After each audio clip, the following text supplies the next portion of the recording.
नमस्कार विद्यार्थियों। आज की कक्षा में हम हिंदी के बसंत भाग 2 के पाठ 9 चिड़िया की बच्ची, जो कि जैनेंद्र कुमार द्वारा लिखित एक कहानी है, जिसके प्रश्नोत्तर करेंगे। पिछली कक्षा में हमने कहानी से दिए गए 6 प्रश्न कर लिए थे। आइए कहानी से आगे के प्रश्न देखते हैं। प्रश्न है, इस कहानी में आपने देखा कि वह चिड़िया अपने घर से दूर आकर भी फिर अपने घोंसले तक वापस पहुंच जाती है। ऐसे ही मधुमक्खियों, चींटियों, ग्रह नक्षत्रों तथा प्रकृति की अन्य विभिन्न चीज़ों से हमें एक अनुशासनबद्धता देखने को मिलती है। इस तरह के स्वाभाविक अनुशासन का रूप आपको कहाँ कहाँ देखने को मिलता है, उदाहरण देकर बताइए। इसका उत्तर हो सकता है जैसे पशु पक्षी। पशु पक्षी दिन भर कहीं भी विचरण करते रहें, लेकिन शाम होते होते वे अपने घरोंदे में लौट आते हैं। यानी कि पशु पक्षी भी ऐसे ही करते हैं, चाहे वो दिन भर कहीं भी घूमें, लेकिन शाम होते ही वे अपने घरोंदे या घोंसले में लौट आते हैं। सूर्य भी अपने निश्चित समय पर निकलता है और छिपता है। वह एक दिन के लिए भी अनुपस्थित नहीं होता है। चंद्रमा की भी यही स्थिति है। दिन रात का क्रम, प्रकृति में दिन रात का एक क्रम बना हुआ है। इसमें थोड़ा भी परिवर्तन नहीं होता। यानी कि दिन रात का जो क्रम है वह भी प्रकृति में यही बना हुआ है, इसमें थोड़ा भी परिवर्तन नहीं होता। इसके अलावा आप अपने पास से या अपने अनुभव से भी और उदाहरण दे सकते हैं या लिख सकते हैं। दूसरा प्रश्न है, सोचकर लिखिए कि यदि सारी सुविधाएं देकर एक कमरे में आपको सारे दिन बंद रहने को कहा जाए तो क्या आप स्वीकार करेंगे? आपको अधिक प्रिय क्या होगा, स्वाधीनता या प्रलोभनों वाली पराधीनता? ऐसा क्यों कहा जाता है कि पराधीन व्यक्ति को सपने में भी सुख नहीं मिल पाता? नीचे दिए गए कारणों को पढ़ें और विचार करें। यानी कि इस प्रश्न में पूछा गया है कि यदि आपको सारी सुख सुविधा दे दी जाए और एक कमरे में बंद कर दिया जाए तो क्या आप उसको स्वीकार करेंगे? यानी कि आपको अधिक प्रिय क्या है, स्वाधीनता यानी स्वतंत्रता या फिर प्रलोभन देने वाली पराधीनता, यानी कोई लालच दे करके आपको अधीन रखे, वो पसंद है क्या?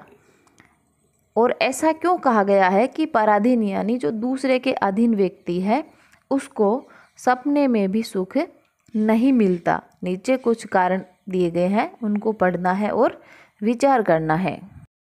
इस प्रश्न का उत्तर हो सकता है, सारी सुविधाएं प्राप्त करके भी हम एक कमरे में रहना स्वीकार नहीं करेंगे। हमें सदा स्वाधीनता ही प्रिय होगी। यानी कि हमें हमेशा स्वाधीनता यानी कि आज़ादी या स्वतंत्रता ही प्रिय पसंद होगी, ना कि प्रलोभन वाली पराधीनता, ना कि लालच दे करके किसी दूसरे के अधीन रहने वाली पराधीनता प्रिय होगी। क्योंकि पराधीनता का अर्थ है पर के अधीन, अर्थात अपनी इच्छा से नहीं, दूसरे की इच्छा से कार्य करना। इसी प्रश्न में 3 बिंदु कहे गए दिए गए हैं, जिनको आप स्वयं पढ़ें और अपने विचार लिखें। ये आपको स्वयं को करना है। अगला प्रश्न अनुमान और कल्पना से लिया गया है, यानी आपको अपने अनुमान या कल्पना पर आधारित प्रश्न का उत्तर देना है। प्रश्न है, आपने गौर किया होगा कि मनुष्य, पशु, पक्षी इन तीनों में ही माएँ अपने बच्चों का पूरा ध्यान रखती है। प्रकृति की इस अद्भुत देन का अवलोकन कर अपने शब्दों में लिखिए। यानी कि इस प्रश्न में कहा गया है कि आपने देखा होगा कि मनुष्य, पशु और पक्षी इन सब में बच्चे का ध्यान कौन रखती है? उसकी माँ रखती है। तो ये प्रकृति की अद्भुत देन है, इसका आप अवलोकन करके अपने शब्दों में विचार दीजिए। तो देखिए, इसका उत्तर हो सकता है, माँ का वात्सल्य प्रेम और ममत्व की भावना मनुष्यों, जानवरों एवं पशु पक्षियों में भी पाई जाती है। मनुष्यों में माताएं 9 महीने तक बच्चे को अपने गर्भ में धारण रखती हैं, फिर अत्यंत पीड़ा सहकर बच्चे को जन्म देती है। बच्चे के लिए माँ हमेशा फिक्रमंद बनी रहती है।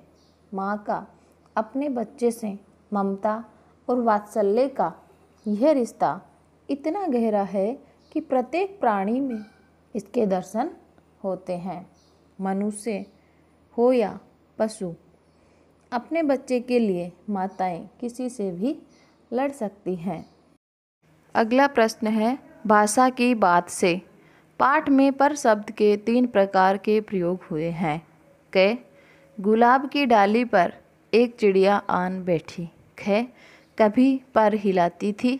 ग, पर बच्ची काँप काँप कर माँ की छाती से और चिपक गई। तीनों पर के प्रयोग 3 उद्देश्यों से हुए हैं। इन वाक्यों का आधार लेकर आप भी पर का प्रयोग कर ऐसे 3 वाक्य बनाइए जिसमें अलग अलग उद्देश्यों के लिए पर के प्रयोग हुए हों। उत्तर, पर के ऊपर। के ऊपर एक पर का जो प्रयोग हुआ है वो है के ऊपर से, यानी छत के ऊपर बंदर बैठा है। ख, पर यानी पंख, यानी कि कबूतर के बच्चे के पर निकल आए।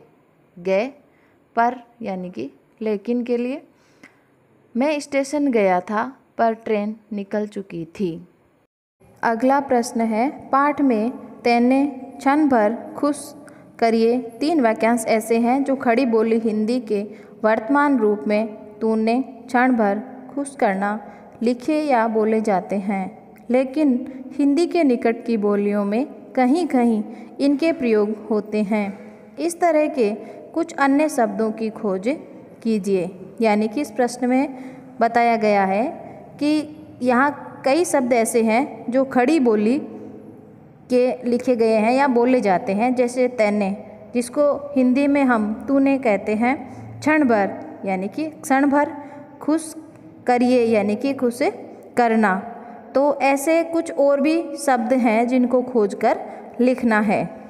उत्तर देखिए, ऐसे तो खड़ी बोली के कई ऐसे शब्द हैं जिनको हिंदी भाषा में अलग प्रकार से बोला जाता है, लेकिन फिर भी यहाँ 4 शब्द दिए हैं, जैसे मन्ने यानी कि मैंने, ले लियो यानी कि ले लेना, दियो यानी कि देना, खाना, खाना यानी कि खाना।